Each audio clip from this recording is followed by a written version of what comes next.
Kenyatta's main challenger, NASA's Raila Odinga, said in a statement by his advisor Salim Lone that the ruling did not come as a surprise and said it was a decision taken under duress, without giving evidence. We in NASA had repeatedly declared before this Supreme Court ruling today that we consider this government to be illegitimate and do not recognize it.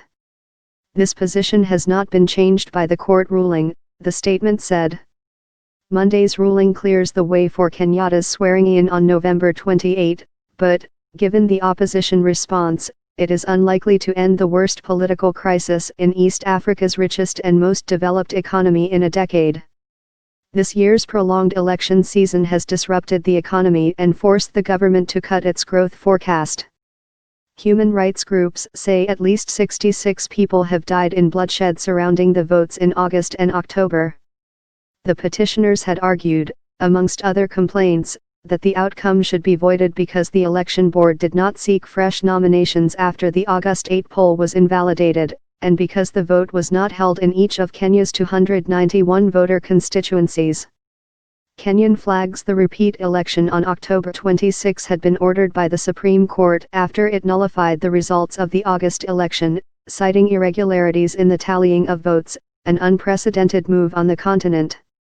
The opposition boycotted the poll, which Kenyatta won with 98% of the vote. Some opposition supporters mobilized to prevent polls from opening in the west of the country.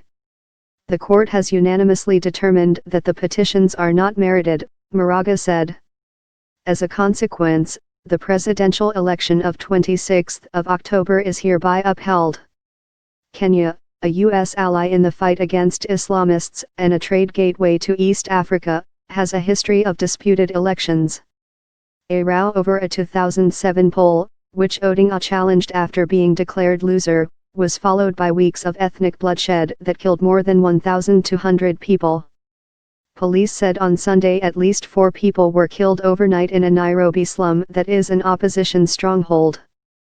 Odinga accused the government of being behind the killings, which followed at least 5 deaths on Friday as police tried to disperse opposition supporters.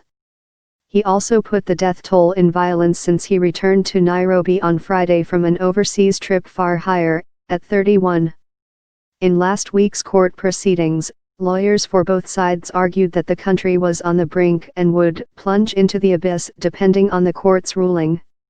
A few dozen Kenyatta supporters waved Kenyan flags and danced outside the court after the ruling, and small celebrations broke out in the central city of Nyeri, a ruling party stronghold.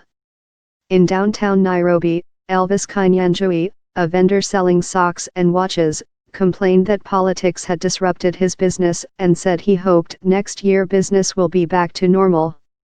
Everyone is holding on to their shilling not knowing what tomorrow will be like, he said. Kenyan shares headed higher and the currency strengthened against the dollar after the ruling, traders said. L8N1NQ1 out. The markets dropped sharply when the court nullified the August vote.